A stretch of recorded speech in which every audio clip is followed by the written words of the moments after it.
గౌరవనీయులు మీ అందరి అభిమాన నాయకులు సభ అధ్యక్షులు కేపీ వివేకానంద గారికి ఈనాటి ముఖ్య అతిథి మన పార్టీ కార్యనిర్వాహక అధ్యక్షులు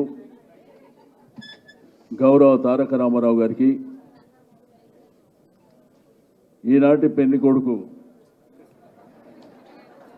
రాగిడి లక్ష్మారెడ్డి గారు గౌరవ మంత్రి పదవి అనేది చిన్న పదవి మల్లన్న పేరే మషూర్ అదేవిధంగా మన ఎల్బీ నగర్ శాసనసభ్యులు అన్న సుధీర్ అన్న గారికి వాణిదేవి గారు గౌరవ మన మాజీ శాసనసభ్యులు సుభాష్ అన్న గారు నాగేష్ గారు వెంగళరావు గారు గౌరవ మల్కాజిగిరి శాసనసభ మర్రి రాజశేఖర్ అన్న గారు శాసన మండలి సభ్యులు పెద్దలు ఎగే మల్లేశం అన్న గారు దయానంద్ గారు ఇంకొక యంగ్ డైనమిక్ శాసనసభ్యులు కుక్కట్పల్లి కృష్ణారావు గారు గౌరవ ఉప్పల్ శాసనసభ్యులు సోదరులు లక్ష్మారెడ్డి గారు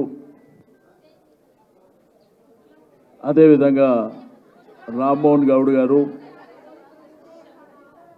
గౌరవ మల్కాజిగిరి నుంచి నిరంతరం పోరాటం చేసినటువంటి మిత్రులు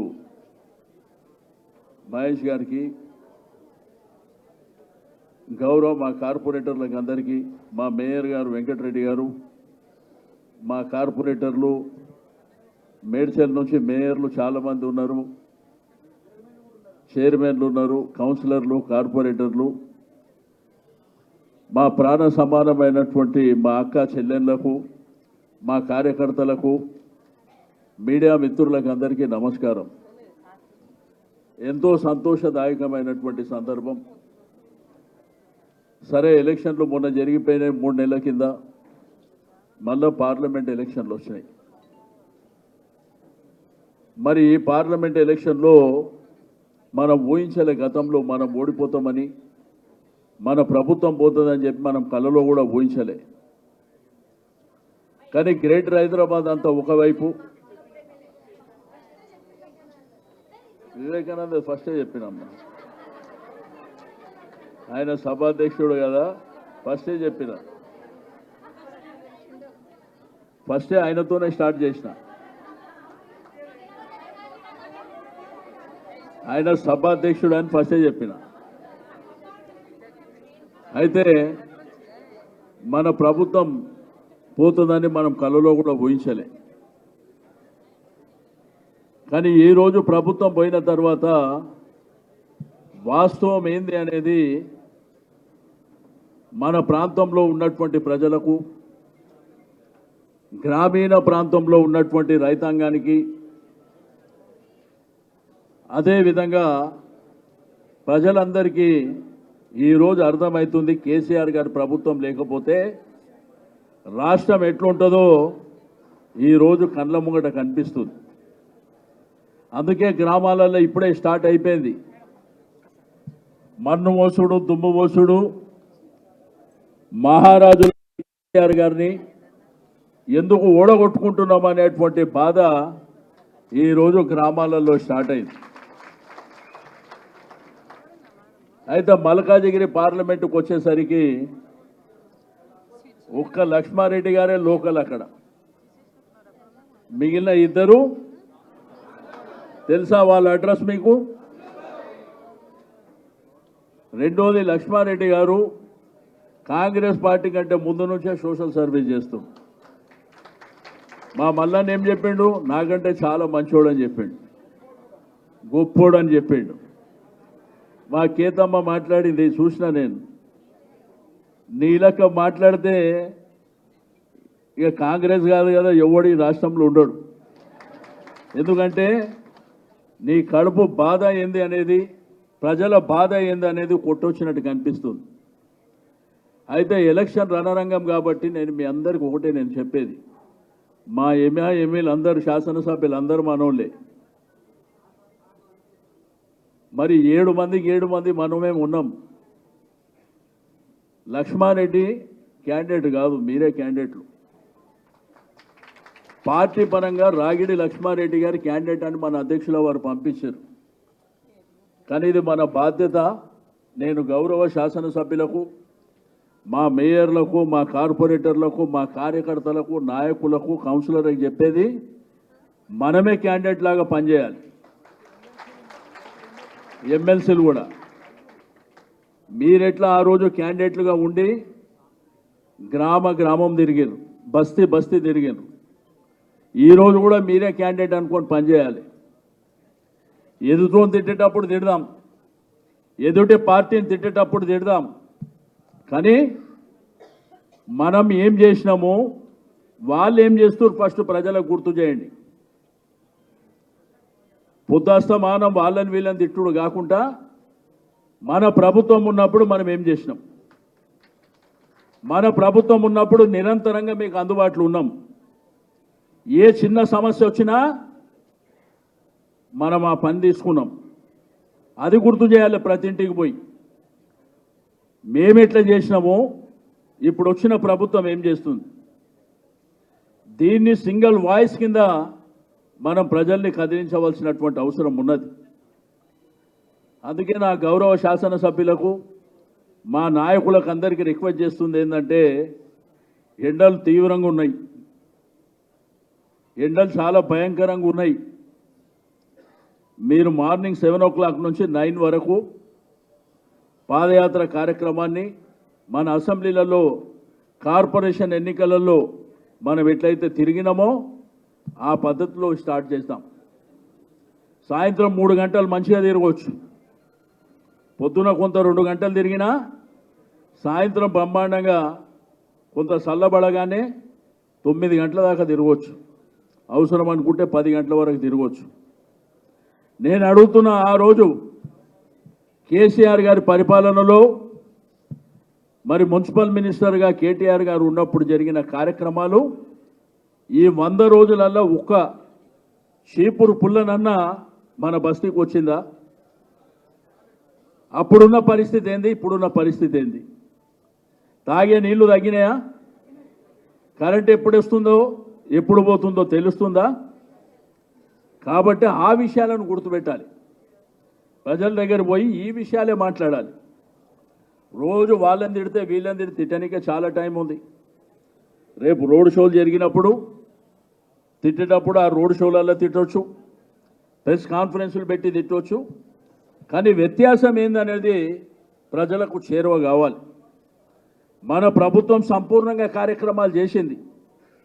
ఇదే గ్రేటర్ హైదరాబాద్లో పెళ్ళైనా, పేరంటమైనా, సావైనా, మంచి అయినా, చెడైనా ఒక రోడ్డు నుంచి ఇంకొక రోడ్డు పోవాలంటే భయంకరమైనటువంటి కష్టాలు పడుతుండే.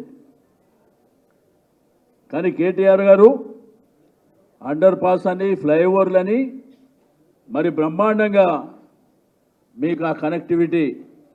ఎల్బీ నగర్ చౌరస్తా ఒకప్పుడు పోతే ఎట్లుంది, ఈరోజు పోతే ఎట్లుంది, మీకు బాలనగర్ పోతే ఎట్లుంది, ఇట్లా మల్కాజిగిరి కూడా ఇట్లా చెప్పుకుంటూ పోతే కుత్బుల్లాపూర్ ప్రాంతమైనా కానీ, కుకట్పల్లి ప్రాంతమైనా కానీ చాలా అద్భుతాలు. ఒకప్పుడు మన ప్రాంతానికి తాగడానికి నీళ్ళంటే 5 రోజులకు వస్తుందా తెలియదు, 10 రోజులకు వస్తుందా తెలియదు.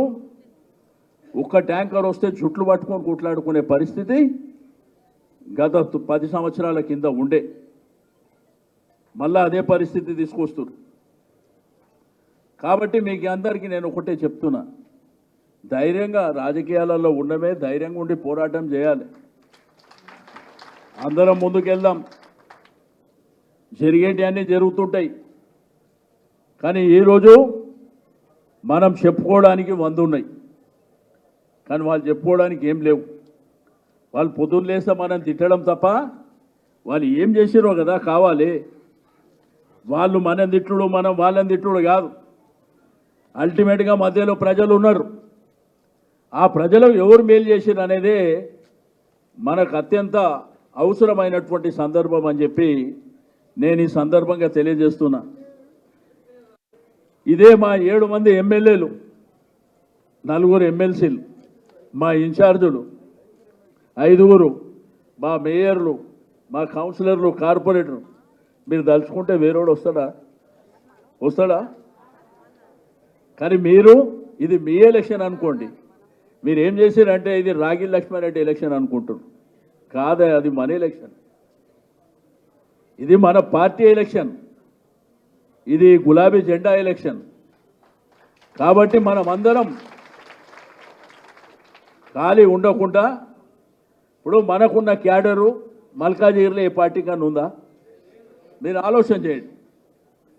మల్కాజిగిరి పార్లమెంటరీ కాన్స్టిట్యున్సీలో మనకున్నటువంటి కార్యకర్తల బలం ఎవరికన్నా ఉన్నదా?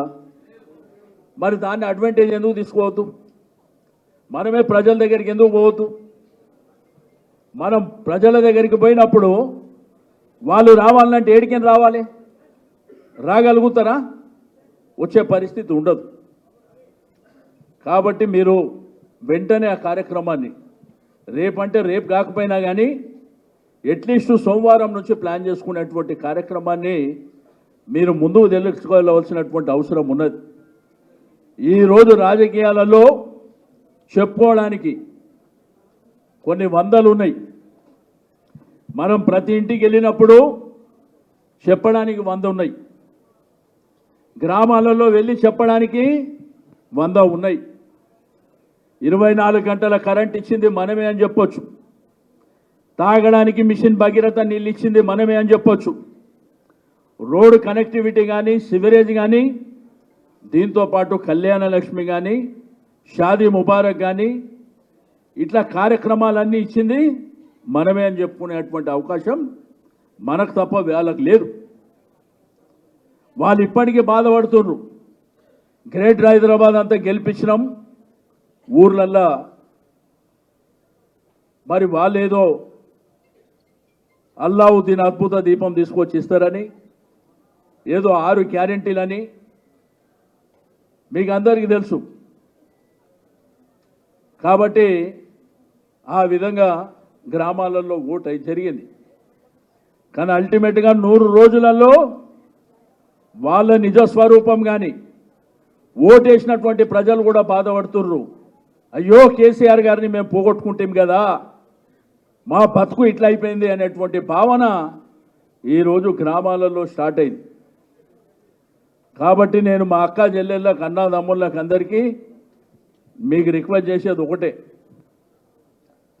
ఈరోజు మల్కాజిగిరి పార్లమెంటు గెలిస్తే ఈ 7 మంది ఎమ్మెల్యేలతో పాటు, మా ఎమ్మెల్సీలతో పాటు, మా నాయకులు, కార్పొరేటర్లు, ఎందుకంటే దాని తర్వాత మళ్ళీ ఎలక్షన్లు వస్తాయి, కార్పొరేషన్ ఎలక్షన్లు వస్తాయి. మరి అదేవిధంగా మీకు లోకల్ బాడీ ఎలక్షన్లు వస్తాయి. మళ్ళా ఈసారి దెబ్బ కొడితే అవి ఆటోమేటిక్ మన ఖాతాలోకే వస్తాయి. కాబట్టి మీ అందరికీ రిక్వెస్ట్ చేస్తున్నా, ఈ సికింద్రాబాద్, ఈ మల్కాజిగిరి పార్లమెంట్తో పాటు మరి కంటోన్మెంట్ కూడా బై ఎలక్షన్ రాబోతున్నాయి. కాబట్టి కంటోన్మెంట్ ఎలక్షన్లో కూడా మరి మన అభ్యర్థిని మనం గెలిపించుకోవాల్సినటువంటి అవసరం ఉంటుంది. కాబట్టి మీ అందరికీ నేను రిక్వెస్ట్ చేస్తున్నా, మన మీటింగ్లు బ్రహ్మాండంగా జరుగుతున్నాయి. లక్ష్మారెడ్డి గారు కూడా నాకు ఏం పని లేదన్నా, మీరు ఎక్కడికి రమ్మంటే అక్కడ వస్తా అని చెప్పి తిరుగుతున్నాడు. కానీ మా మల్లారెడ్డి గారు ఎక్కువ తిప్పుకుంటున్నాడు ఆయన కాన్స్టిట్యున్సీని. చెప్తున్నా తిప్పుకుంటున్నాడు. ఇక కుత్బుల్లాపూర్, కుక్కట్పల్లి, ఉప్పల్ కానీ, మల్కాజిగిరి కానీ, ఎల్బీ నగర్ కానీ, కంటోన్మెంట్ కానీ, మీరు కూడా మేడ్చల్ అయితే ఆల్రెడీ రన్నింగ్లో ఉన్నది. కాబట్టి మీరు కూడా మీటింగులు పెట్టినరు. కొంత జనాల మధ్యనకి వెళ్ళేటువంటి కార్యక్రమాన్ని మీరు ముందుకు తీసుకువెళ్ళాలని చెప్పి నేను ఈ సందర్భంగా తెలియజేస్తూ ఉన్నాను. రాజకీయాలలో ఎన్ని చూడలేదు, ఒక్కోసారి అప్ అండ్ డౌన్స్ వస్తుంటాయి. కానీ రావడం మూలాన కూడా ప్రజలకు నిజంగా నిజమేందో తెలిసేటువంటి అవకాశం కూడా ఉంటుంది. సరే టెంపరవరీగా మనకు బాధ అయిండొచ్చు, కానీ అల్టిమేట్గా ప్రజలు ఈరోజు తిరగబడేటువంటి రోజులు కూడా మన కళ్ళ ముంగటనే కనిపిస్తున్నాయని చెప్పి నేను ఈ సందర్భంగా తెలియజేస్తూ ఉన్నాను. ఈరోజు మన రాష్ట్ర పార్టీ కార్యాలయం భవన్లో జరుగుతున్నటువంటి ఈ ఉత్సాహాన్ని మరి మల్కాజిగిరి వ్యాప్తంగా మీరు విస్తరింపజేయాలని చెప్పి నేను ఈ సందర్భంగా తెలియజేస్తూ ఉన్నాను. కింద కూర్చున్న ప్రతి కార్యకర్త నుంచి, కింద కూర్చున్న మా అక్క చెల్లెళ్ళ నుంచి, పైన కూర్చున్న నాయకులు కూడా ప్రతి కార్యకర్తలాగా మనం విజృంభించవలసినటువంటి అవసరం ఉన్నది. మన ఎలక్షన్లు మాత్రం మనం బ్రహ్మాండంగా చేసుకున్నాం. ఆ ఎలక్షన్ ఎంత బ్రహ్మాండంగా చేసుకున్నామో ఈ ఎలక్షన్ కూడా మనదే. లక్ష్మారెడ్డి పేరుకు మాత్రం క్యాండిడేట్, మిగిలిన వాళ్ళంతా లక్ష్మారెడ్డి నేనే క్యాండిడేట్ అనే విధంగా మనం అందరం ముందుకెళ్ళి తప్పకుండా పార్లమెంట్లో వారి గలాన్ని, లక్ష్మారెడ్డి గారి గలాన్ని పార్లమెంట్లో మరి విప్పేటువంటి మరి డైనమిక్ నాయకుడు కాబట్టి తప్పకుండా మల్కాజిగిరికి మేలు జరుగుతుంది. ఈయన గెలిస్తే మేలు జరుగుతుంది, వాళ్ళు ఎవరో గెలిస్తే మేలు జరుగుతుందా? జరుగుతుందా? మీరే ఆలోచించండి. అది మీకు తెలుసు. ఆ విషయాన్ని ఎవరు చెప్పాలి? పబ్లిక్ చెప్పాలి. వాళ్ళు క్యాండిడేట్లు అక్కడ పేర్లు పెట్టి ఇట్లా చూపిస్తున్నారు, కానీ ఆ విషయం మన కార్యకర్తలకు ఎంతైతే తెలుసో దాన్ని ప్రజల దగ్గర తీసుకెళ్ళండి. ప్రజల దగ్గరికి పోయి ఇగో మా లక్ష్మారెడ్డి గారి ఇల్లు ఈడా, నువ్వు అడగకముందే వాళ్ళు చెప్తారు మాకెందుకు తెలియదా బాబా ఆయన ఉప్పల్లో ఉంటాడు అని చెప్పి వాళ్ళు చెప్తారు. అట్లా ఇంటింటికి పోయి ఆ కార్యక్రమాన్ని జయప్రదం చేసి మన అభ్యర్థిని గెలిపించుకోవాలని చెప్పి నేను ఈ సందర్భంగా కోరుకుంటూ మరి ఈరోజు పెద్ద ఎత్తున ఈ కార్యక్రమంలో భాగస్వామ్యమైనటువంటి అక్కా చెల్లెళ్లకు, అన్నదమ్ముళ్లకు, మరి రంజాన్ ఉన్నా కానీ మా ముస్లిం సోదరులు కూడా ఇక్కడ ఈ కార్యక్రమంలో భాగస్వామ్యమైనారు. వారికి కూడా ఈద్ ముబారక్ బోల్తేవే. మీ అందరికీ కూడా మరొకసారి అభినందనలు తెలియజేస్తూ సెలవు తీసుకుంటా ఉన్నాను. జై తెలంగాణ. థ్యాంక్ యూ అన్న సీనన్న గారికి. ఇప్పుడు మన ప్రీతమ నాయకులు మాట్లాడే ముందు మన కంటోన్మెంట్ శాసనసభ్యురాలు సోదరిమిని